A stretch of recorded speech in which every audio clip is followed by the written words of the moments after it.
Avon Resources Limited is a gold exploration company with significant projects in British Columbia, Saskatchewan, and the Yukon. Trading on the TSX Venture Exchange, symbol ABN, and the pink symbol ABN-AF. Surrounded by world-class gold deposits and mines, Avon's 23,000 hectares Forest Kerr Gold Project is located in the heart of the Golden Triangle in northwestern BC. For more information, visit us at avonresources.com. Welcome to the Goddard Report. Comments made on the Goddard Report and TalkDigitalNetwork.com are an expression of opinion only. Here is Jim Goddard. My guest is Hector Bremner. He's a city councillor for the city of Vancouver. He's now in the running for the NPA nomination for Mayor of Vancouver. His website, HectorBremner.com.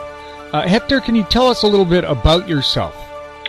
Well, thanks for having me on the show, Jim. My name is Hector Bremner. I'm currently a Vancouver City Councillor, but I have a day job, of course, and I'm the Vice President of Public Affairs at a communications company here in Vancouver called the Pace Group. And I'm 37, I have 2 kids, and I've been married to my lovely wife, Virginia, for many, many years, and we live in downtown Vancouver. And we've been active in the community for quite some time, and are been swept into this whole political thing, and we're excited to be able to have this opportunity. And I don't think I could have planned it, but one thing led to another, and here we are. So what has drawn you into city politics and possibly the mayor's chair? Well, I think people are disillusioned. I think people are frustrated, and so am I. I've worked around politics a long time, behind the scenes as a volunteer, and I had a chance to work in government. I was once the assistant to the Minister of International Trade and Housing and Deputy Premier in British Columbia. And, in that time, I just saw broken systems over and over and over again where, the desires of the internal sort of workings of bureaucracy and special interests keeps on taking precedent over just common sense. And, when you work in it, even you become disillusioned and you become frustrated. And, I started talking to friends of mine, and, we were all experienced people and said to each other, like, why is it so broken? And, if you want anything fixed and you want something done right, you got to do it yourself. And, while I wasn't certainly thinking about running, I was hoping to support somebody else or whatever, but, I kind of got swept up into this thing. People felt that I was the right person to speak to the issue, and I've just been honored, and, God opens the door and you just got to walk through it. What sets you apart from other people who would like to be the mayor of Vancouver? Well, I'd like to think that I am more mission-specific and more focused on doing the job than just getting the job. I think in politics, some folks treat it like, it's kind of Celebrity Apprentice or something like that they, this is about being famous, or that it's glamorous, or that, the mayor is the CEO of the city or something like that. And it really isn't. The mayor is really just the captain of the team. It's just one vote at council. And your job is to be connected to the everyday issues that working middle-class people are facing in the city, the people that really need you the most, and to make sure that you're making decisions even when it's not politically convenient for you, and even when you might be criticized a bit, but you've got to have some guts and some fortitude and believe in something and stick to it, not just be running to get elected. And, I think that differentiates me in a big way. I'm seeing a lot of folks that, perhaps want to be famous rather than do the job, and I'm not interested in being famous. I'm here to do the job. Do you and your backers believe it's time to replace left versus right with a right versus wrong focus to make Vancouver a great place to live? I couldn't agree actually with that more. I mean, I think that's precisely it. Look, I 4 things. I'm sitting in my office right now, and I have 4 things written on my whiteboard that my campaign manager and I wrote last summer when we first decided that, things were starting to get heated up, and I was being asked to do this, and we decided to do this, and we wrote down 4 things on the board to guide us. And we said, we're not going to play politics. We're going to take good ideas. We're getting the job done, and we're bringing people together. So those 4 principles have guided everything we've done. We don't have talking points. We don't have lines. 75% about what we talk about in our campaign meetings is character and why we're doing what we're doing. And, the policy and the words and the actions have all flown from that, flow from that. So I'm, sticking very closely to those values and those guiding principles because, partisanship is what's really broken Vancouver over the last 10 years. And there's so many heartbreaking stories where, the politicians just couldn't get outside of their own personal self-interest and just get the job done for people. And I will link arm in arm with the NDP, Greens, BC Liberals, Tories, Grits. It doesn't matter to me. If it's a good idea and it works and it's going to help people, let's get the job done. Has part of the problem been because somebody's perceived to be on the different side of the political spectrum than you always have to oppose whatever they suggest? I think so. That's generally the concept in City Hall right now. We saw it yesterday. We see it every time I've sat in chambers, and look, I'm willing to negotiate on some of the points, but unfortunately, it turns into a bit of a circus. With the people that have been there and leading the show up until this point. It's just so hyper-partisan. They'll vote against their own morals and values just to not work with us. And I've made a clear commitment, and I'm here to negotiate to practical solutions that's going to help people. And you know what? If my opponent has a good idea and I think it's going to work, or if I think it needs a modification, I'm willing to come to the table on that. But at the end of the day, I'm not going to walk away from my principles. And I think it's okay for people to have principles. But there's a difference between partisanship and principles. And we have been mistaking the partisanship for principles for too long, and we're seeing that in the gun debate in the United States. We've been seeing it in homelessness here in Canada. Many different topic areas. Is that people just they get swept up in what they think they should believe rather than what they know is right. Do you think City Hall can be restructured to be open and serve the people of Vancouver better? Well, I was saying to someone this morning, I was meeting with a group this morning that had never been offered a straightforward meeting with an elected official at City Hall, offered a meeting to be brokered with staff to get these stakeholders to the table and get to a solution. They've never been offered that. This simple thing is a paradigm shift for many people that I've been dealing with, and that's the first thing I've seen since it being in City Hall when I won the by-election last year. Is just that it's simple fix. It's a simple fix. The solutions are actually quite easy. It's the politics that's been hard. And I think that if we are willing to step out of our egos, take our backs off the wall, be a little less hubristic and vain, come to the table and say, hey, look, let's have the conversation, look eyeball to eyeball. Maybe we don't agree at the end of the day, but at least let's sit down and exchange, and instead of the current process, which is exchanging letters and, basically getting into these situations where it's arm's length negotiations and nobody looks each other in the eye, nobody has a real human-to-human conversation, nothing gets done. And, this week we organized another meeting with the Yaletown businesses. Obviously they're talking about pulling parking out. They were given basically 30 days notice that 60% of the parking was going to get pulled out of Yaletown.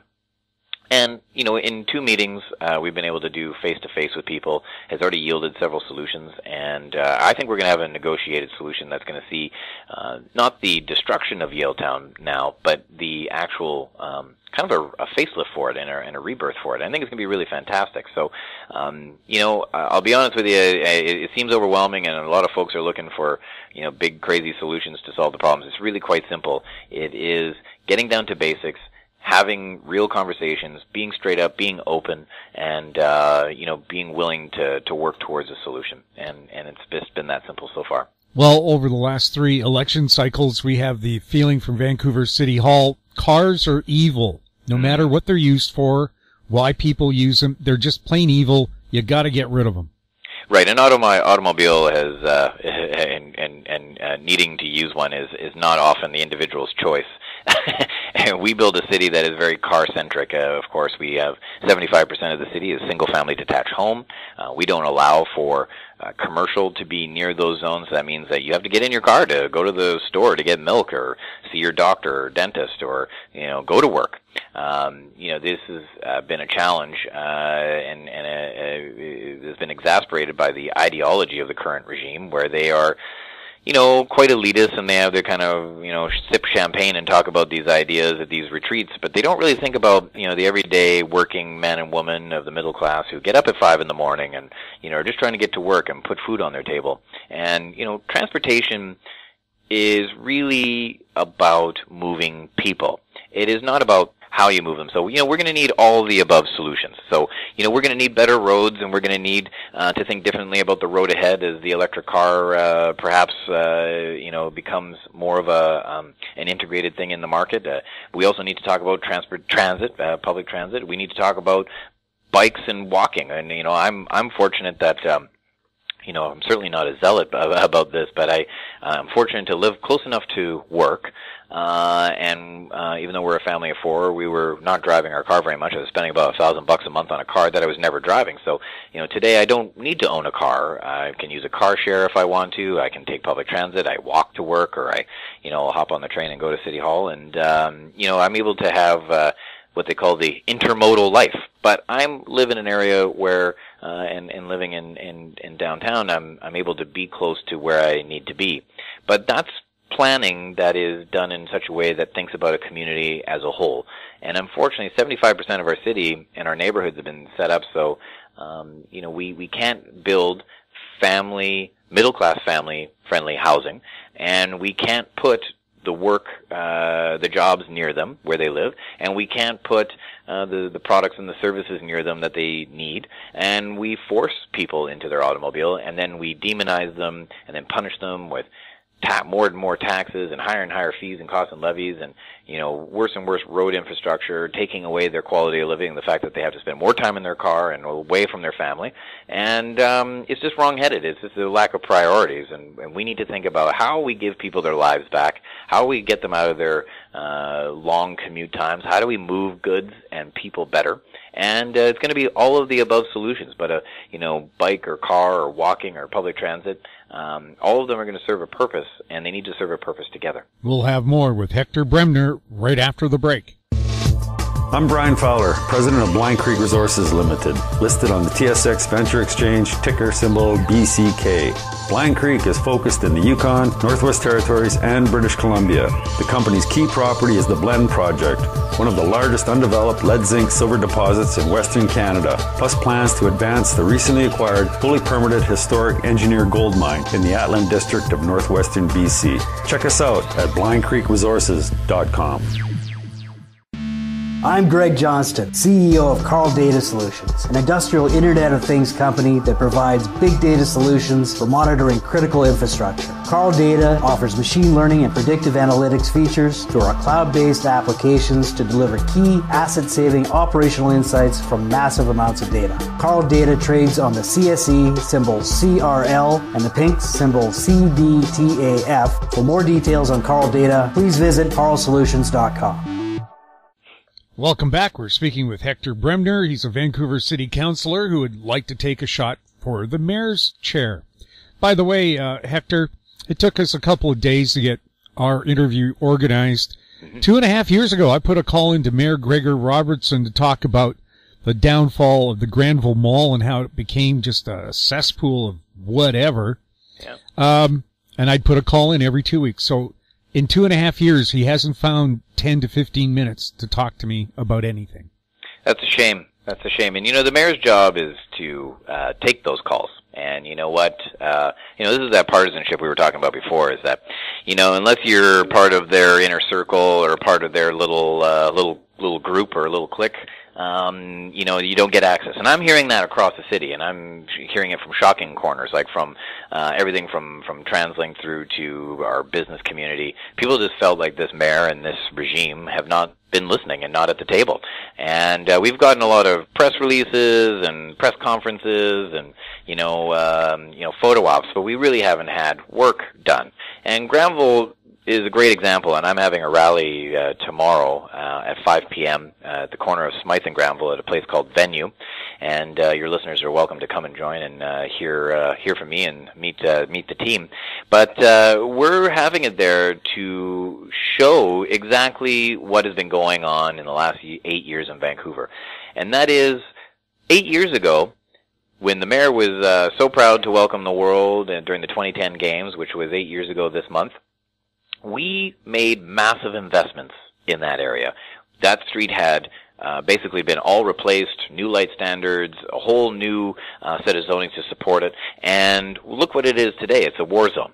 And we have people that are being assaulted, robbed, businesses are closing down because people are afraid to come down there. Everybody's crying out for a solution, and the solutions have been there. And we offered some of those solutions yesterday, specifically getting the cameras turned back on that were installed for the Olympics and getting them reinstalled and expanded to make sure that there's a sense of safety and surety in the area. The police have been asking for this. The business owners have been asking for this. The community and citizens have been asking for this. But the mayor and his team yesterday, while we were able to vote on a watered-down version of our plan, they still watered it down, and they still attempted to sandbag it and put it into the gears of bureaucracy and not attach a request for a budget or a timeline on it. And this is what we've been dealing with for 10 years, is that whenever there's a choice to act and do the right thing, the wrong decision is made. Every moral test, every ethical test that's been put before them, they've failed it. And there is no better example of that as what we see on Granville Street. And my hope is that we will be able to finally get late-night transit, to get people in and out of that area so we can have a thriving, vibrant area where businesses will feel confident in being able to do business and knowing that, they don't have to close too early and lose all this money and dump people out on the street at 2 a.m. all at the same time with nowhere to go and nowhere to get home, no way to get home. And, I think TransLink's willing to come to the table. I think the Taxi Association is willing to come to the table.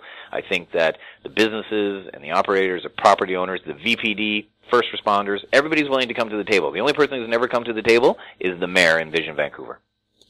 Would you like to see the entertainment district set its own hours? Because some people feel they need to go till 4. Some would like to close at 1. Would staggered hours work better? So you don't have everybody pouring out at one time? Yeah, exactly. And I think there's, within the industry, the opinion is that later hours is great and is a better solution than closing earlier. They are concerned, though, that, again, the mayor has not, he's been the chair of TransLink, chair of Metro. He's been on the transportation committee there, and, he's had a big voice, and he's done nothing with it. So the reality is that we know factually, and I've spoken to former executives, that I am aware of a not publicly available study and report that was an analysis done in 2015 on late-night transit Friday, Saturday nights in order to support downtown Vancouver.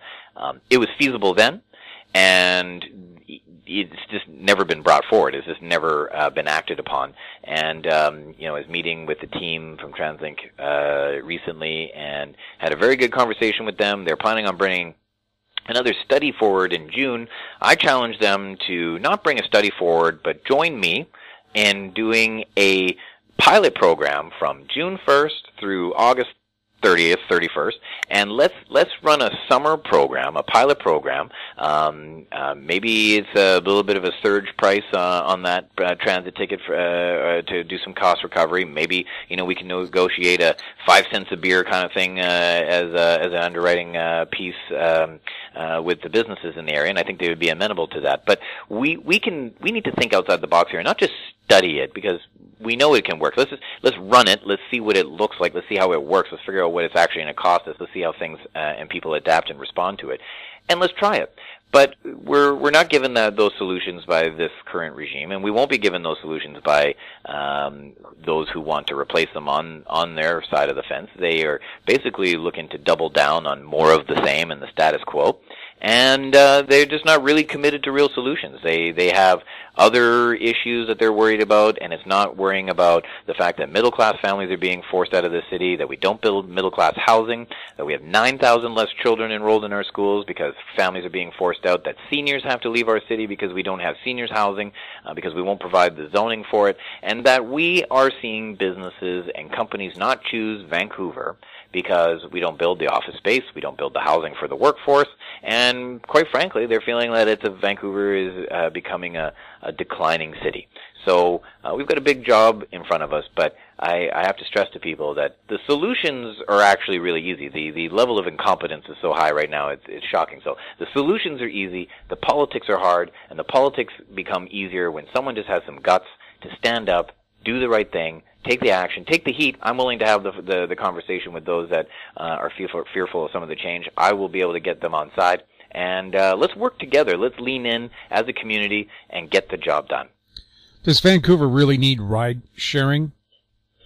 It's the only major North American city without it. Tell me about it. I had friends from San Francisco get off a cruise ship, and they were stranded downtown for hours. They couldn't get a ride anywhere.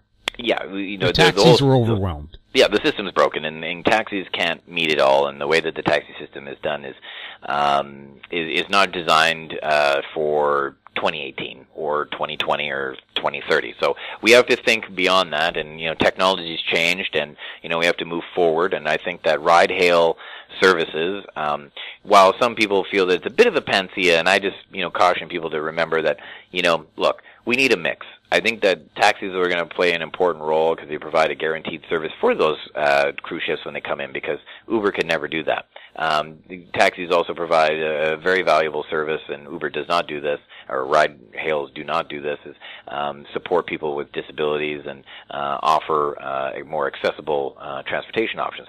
So I think that the way I look at it is that the taxi business will change. It will be a more focused business, focusing on a specific customer stream. And I think that ride hail will also have its place in the market. And we want a diversified market that's about moving people. And the spine with which all of that is connected is a strong public transportation network, and that means strong public transportation, buses, trains, and roads, and making sure that we're investing in smart traffic lights and better traffic management systems to move people in our complex landlocked city with mountains and borders and water and hilly terrain. So we have a challenging city to move around, and but we're going to have to make sure that we're building a Vancouver that is built for the 21st century and beyond. And all of these things, housing, zoning, all of this is tied to transportation and how this system works. We'll have more with Hector Bremner right after this. MGX Minerals is revolutionizing the new energy economy with patented lithium extraction technology, replacing traditional solar evaporation using low-cost, low-energy nanofiltration. The first system of this paradigm shift technology is currently being commissioned. MGX Minerals trades on the CSE, symbol XMG, the OTCQB, symbol MGXMF, and Frankfurt, symbol 1MG. For more information, visit our website, mgxminerals.com. Don't miss out. Stay informed. Receive the HowStreet.com weekly recap with thought-provoking podcasts, radio, and articles delivered to your inbox. Sign up for the HowStreet.com weekly recap on our homepage at HowStreet.com. Welcome back. We're speaking with Hector Bremner, Vancouver City Councillor, and a man who would also like to be the Mayor of Vancouver. If you were Mayor, would you use social media to connect directly with the people of the city? I think so, and I'd even like to say that I'm a big believer that politicians, because even the danger with social media and just communicating with people through social media is it's fairly scripted. And I'm a communications professional, and so I speak from a certain degree of professional authority on this. So I'm very interested in, and one thing I will commit to as Mayor of Vancouver is meeting with real people in real places and be out in the community. And I would be committing to regular town halls and opportunities to get out and people to actually have meaningful engagement and speaking with me and our council team. Because I think that we've had enough spin. We've had enough talking points and scripted things. People are getting upset with it. Sometimes good intentions get out of control, and you can see that with what's going on with the Prime Minister's trip in India right now. Is that people are not responding well to it, and so we want to make sure. I think it was well intended, but you just have to make sure. Let's get out there. Let's be authentic. Let's not try to pretend we aren't we are what we aren't, and let's get out there and be real and listen to real people. I was lucky enough to do ride along with the VPD on Friday night. Did about an 8-hour shift with them overnight on Friday night, and we were in the downtown east side and then in the sort of Granville Entertainment District. And I can tell you that you get out on the street, you get outside of the boardroom, you get outside of council chambers, you get outside of the meetings with the usual status quo players and stakeholder groups, and you quickly see that there's a lot of work to do in this city, and that the people on the ground have real solutions. I think real practical approaches, and they're dealing on a day-to-day basis, and they're the ones on the front lines, and I think the answers are there. So my commitment and my interest is to hear what the everyday working middle-class person cares about in the city, what they're experiencing is. I want to hear about your challenges in getting permits done. I want to hear about your challenges in, getting a parking ticket and how you paid it, or, how, hard it was to find a daycare, and what you think the solutions are and what you're seeing in your neighborhood. Because when we, as a community, seek the answers together, we will find the answers. Can people follow you now on social media? That you can, yeah. So if you look up Hector Bremner, you will find me on Facebook and Twitter and a bunch of places. But, Facebook, we have a page there that's quite active, lots of people on it. And you just type in my name, Hector Bremner, and the last name is spelled B-R-E, M as in Michael, N as in Nancy, E-R. As mayor, would you be proactive in trying to get the provincial and federal governments to work closely with the city to make sure we can get infrastructure, transit, those kinds of things? Absolutely, but I won't do what Gregor Robertson in the last regime has done over the last 10 years, and that is basically totally relied on them and basically blame them for everything. I'm not going to abdicate responsibility for managing the city to another level of government. Yesterday in City Hall, they were doing it again, whining and blaming and pointing fingers and, talking about how everything is everybody else's fault and that they can't manage the city, someone else has got to manage it for them. I'm running to be mayor of Vancouver. I and my team are going to take responsibility for Vancouver and get the job done.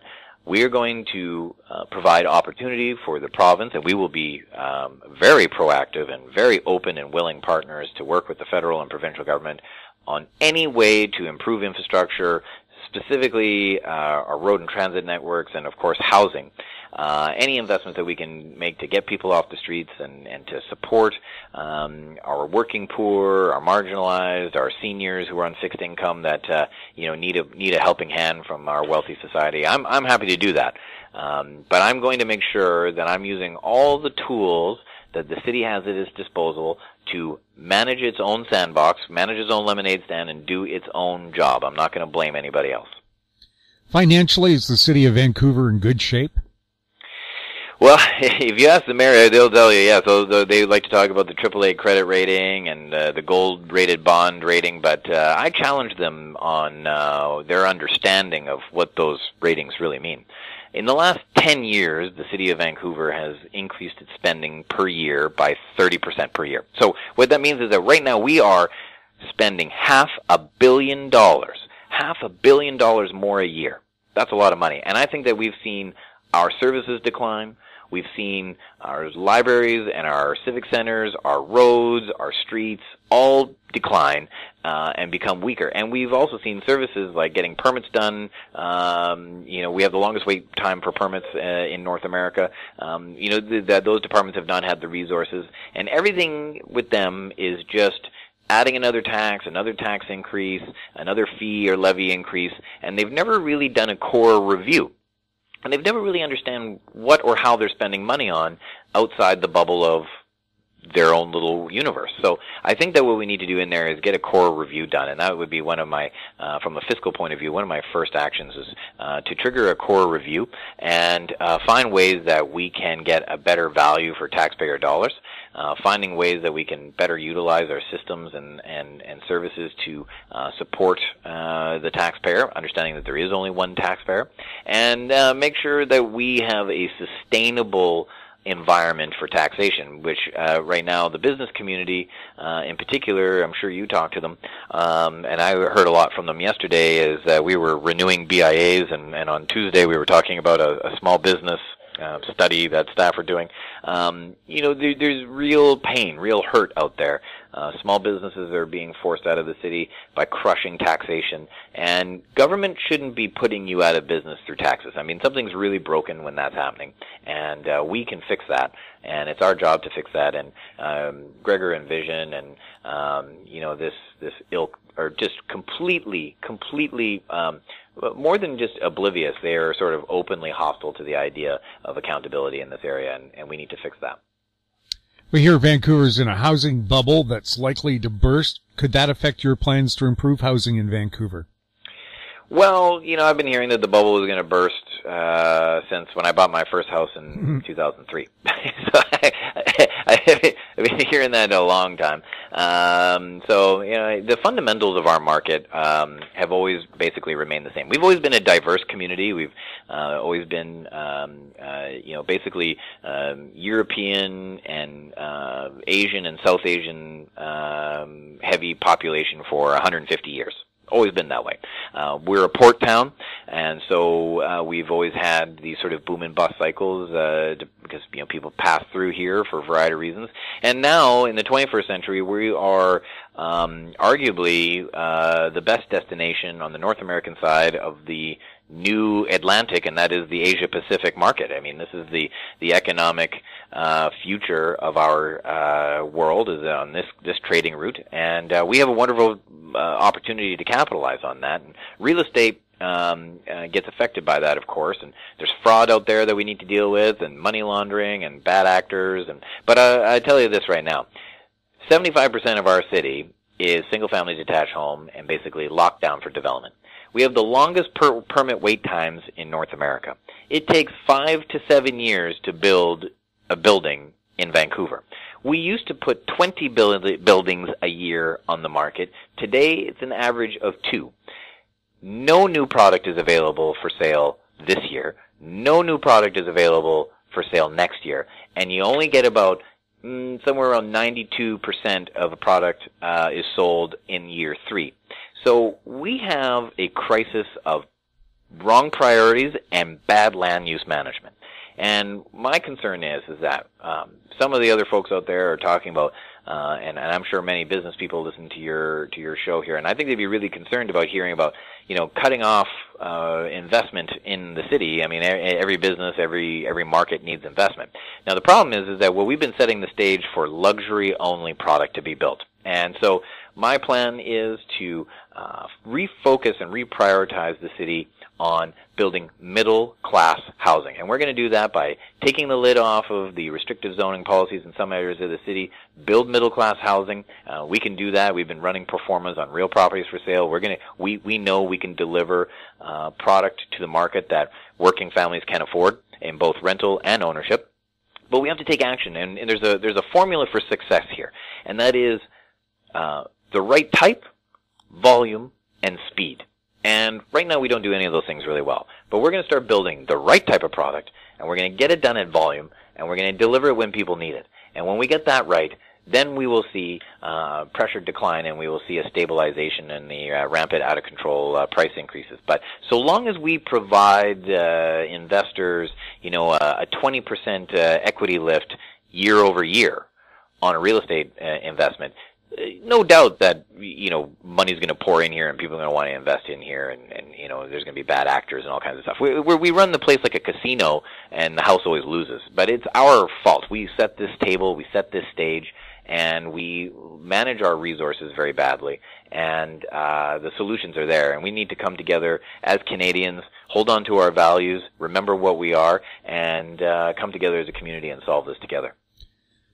The Vancouver area already has the highest gasoline prices in North America thanks to the 17-cent a liter transit tax. And now the mayors are talking about road pricing for vehicles as well. What's your position on that? Well, I've been to a few of these presentations by this group. They've sat down and given briefings to councillors, and it's been fascinating to watch. But yeah, they are looking at raising carbon taxes. They've already been raising the carbon tax. They're going to be raising gas taxes. There's going to be more levies. In the city of Vancouver, you just had another property tax premium placed on you because basically the median price of a home in Vancouver is $3 million, so that's the threshold. So, there's going to be a lot of cost pressures on people that live in Vancouver, and, road pricing is one that's going to affect them in a big way. It's going to be, they're looking at a program where you'd have to pay a premium to drive into downtown, so it might cost you $7 or $8 to drive into downtown every time. They're looking at things like zones where you'd pay from driving from one zone to the other, and then you'd pay a little bit extra if you're driving at peak hours and all the rest of this. So, while this has happened in big cities around the world, the real issue is that we've never really done what those other big cities have addressed, and that is, one, modify our housing stock to make sure that we're building communities where people can choose to get out of their car more often. If you live in a single-family detached home that is 2 kilometers from the nearest corner store, you have to get in your car all the time. It's not your fault; it's the city's fault.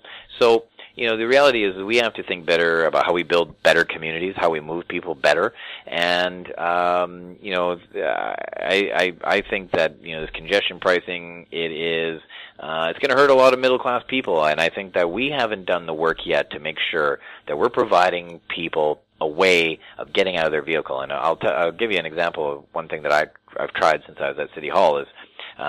There is a little pocket in the northwest corner of Vancouver, in northwest Point Grey, that's right on the edge of the UBC endowment lands. It's right on the edge of Pacific Spirit Park. And this area has some very, very unique zoning in the city. It's totally unique. The lots have to be mandated to be 150 feet wide, which is huge. It's like 4 or 5 normal houses. So these are mandated mansions that we mandate by zoning. And what we did is we worked with some private sector experts, and we did pro formas on real properties for sale in the area. And we developed a strategy where we said, well, you have your mandated mansion, or you can have seniors facilities or rental housing up to 6 stories in this area, which is a 7-minute bike ride from UBC. Now, what this addresses is the fact, to your point about talking about congestion pricing, is that we're talking about building a $4 billion halfway there line to UBC with this Broadway extension. We are talking about road pricing and congestion pricing and increasing gas taxes and carbon taxes and all the rest of it. And all of this is because we force people to live far away from where they're going. We need to put more housing near the destinations. We need to put more housing near these job centers like UBC, and it's a matter of bad planning. And people would choose to not congest our roads and buses and SkyTrains as much if they didn't have to travel as far. But the way that we manage our city, the way we plan our city, is totally counterproductive. We put the people far away from where they're going, and then we punish them for making them travel. Mayor Gregor Robertson won't be running in the next election. What do you think his legacy will be? Well, I'm sure a lot of your audience just thought bike lanes. I'm sure everybody just thought that. And it's one of those things where if someone said to me this morning, actually, is if you've been mayor for a decade and the only thing that people can remember is a bike lane, I think that's the legacy right there, is that it's really been 10 years of nothing. It's been 10 years of political division, driving wedges in between people, ideology over good policy, and and I think it's been a great example of the deference that people give to someone when they say nice things. It's time for us to expect more of our politicians. It's fine that you take nice pictures and that you talk about the environment and that you say that you care about people and you go out there and you ride your bike, but where is the real action? Where is the evidence that you actually made people's lives better? In the last term of Gregor Robertson in Vision Vancouver alone, we've had a 30% increase in homelessness. A 30% increase in homelessness in just like the last 3 years. So that trend is continuing to this day. And we have to start to reverse this. We need to lean in, get real solutions. Again, 9,000 less children enrolled in our schools. Seniors are having to, go to facilities out into communities they've never even been to. They've been forced out of their own community when they get to an age where they can't live independently in their own single-family detached home. We have been failing, and that is the legacy here, is this an abject failure to care about what working middle-class people care about in this city. And it has been this elitist, totally out of touch, pedantic approach to leading a city, and we need to get back to the basics, and we need to get the job done. The Georgia Viaduct's a major artery into the downtown core. What are your thoughts on tearing it down? Well, they've taken this vote to tear these things down. Some people, I'm not an engineer, but the engineers are saying that, these things are seismically not up to snuff. If you remember near, there was an emergency bunch of work that was done on them last year because, chunks of concrete was falling off of it in, near Chinatown there. So, at the end of the day, the business case is that, they're looking at it, they're saying it's going to be really expensive, to maintain them. It would cost, according to them, to cost less to take it down and then realize some public benefit through development because the city owns a lot of this land, that we could capture a lot of revenue and then build housing that we need, build out the city. Now, my problem is, and I voted against the plan recently, the framework plan, because I don't think it really has much, of a view to the future. I think really what they've currently come back with is luxury condos and some social housing bolted on with a park. And I think that if I gave you, Jim, if I asked you just to sit down and reimagine 3-4 square miles of downtown Vancouver in a fantastic area, and what would you put in there? And you'd be talking about, exciting attractions and jobs and, certainly middle-class housing opportunities and being bold and innovative and how you bonus for density and, use your taxing authority to incentivize the right type of building. You would be doing some really exciting work, but that's not what they've come back with. What they've come back with is more of the same. It's quite uninteresting. Some of it has some value. There's certainly a big investment in some social housing to a certain extent in there. But I think that as big as it is, it could have been so much more and can be so much more. And Gregor's trying to pretend that they are going to drive this agenda for this area. But in October, voters and your listeners are going to have the ability to choose a new board of directors in their mayor and council to run this properly and make sure that we get a real plan that the everyday person can benefit from, and that's going to create real jobs and make sure that we're not just transferring public wealth over to a handful of developers, and that we get a real community that we can be proud of for the next 150 years, because this is a huge undertaking and a massive impact on our city, and we shouldn't be taking it so lightly, and it's being very rushed and half-thought. It seems to me when it comes to planning for the future, BC just doesn't. They build the highway, they rebuild Highway 1, it's the same number of lanes. They didn't expand Lionsgate Bridge when they redid the bridge. It's like they build for today. They don't think 50 or 100 years away. Do you think there needs to be more long-term planning? I totally agree with you, and I actually brought that up in debate in council yesterday. And I was deeply concerned about the near-term outlook all the time. It boggles my mind that nobody has the contextual understanding of that. As government, we are making decisions often for 2, 3, 4, 5 generations, which is 120 years. So we have to have the long view and our own sense of our own mortality when we make decisions in the public realm. And what I mean by that is that you have to ask yourself is that when I'm on my deathbed, will I look back and feel like I did enough? Did I make the right call? Did we do enough for the generation that's carrying on after us? Did we do our role and our part as citizens of the human race? How did we help our society? And instead, what we get is this very near-term colloquial thinking where, they only really care about their next week's work or how much work they have to do or, the inside baseball of the bureaucracy. Or whatever's happening today. And it's shameful. And, I think that, it's left people with the impression that today that, the average citizen, if you ask them if does your city make sense to you? I think most people go, not really. None of it really makes sense. It doesn't make sense why I can't have late night trains. It doesn't make sense to me why we aren't building the housing that we need. It doesn't make sense why we're not fixing our roads and our employment lands and building more office space because people want to work here. I mean, they just are failing to understand that it's their job to not play it so safe or play just to your little sandbox of the people that just vote for you. Because remember, in a civic election, there's not a big voter turnout. And they know that they don't need to win 100%. They know they only need to win 51% of the 30% of people that vote. So, they're always playing to a real small crowd. And if we're going to engage citizens in a meaningful way, we've got to speak to all citizens, and we've got to show real leadership for all. And my hope is that our campaign will get people excited about a new approach and get involved in civic politics and not just look past it towards the glamour of the federal or provincial level, that they will step up and say, you know what, local politics affects me the most. I got to get the job done here in my own backyard, in my own community. My kids are being forced out of the city. I have 2 children, and I'm worried that, they were born in Vancouver, and I have no idea how they're going to have a place of their own in Vancouver. So, we've got a real systemic problem here, and we've got to take it seriously.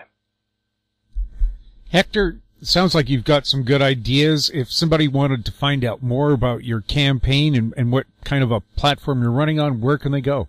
You can go to hectorbremner.com, and that is HectorBremner.com. And you can see my platform and some videos on some of the things that we're doing and news updates. And we're having our big rally tomorrow, which is going to be exciting. And if you guys want to stop by, it's at a place you can have a drink and meet some great people, concerned citizens of Vancouver. And we're going to be at the corner of Granville and Smythe at a place called Venue. And it starts at 5 p.m. So hopefully we'll see you there. So that's Friday, 5 p.m., the 23rd at the corner of Granville and Smythe. Hector, thank you so much for being on the Goddard Report.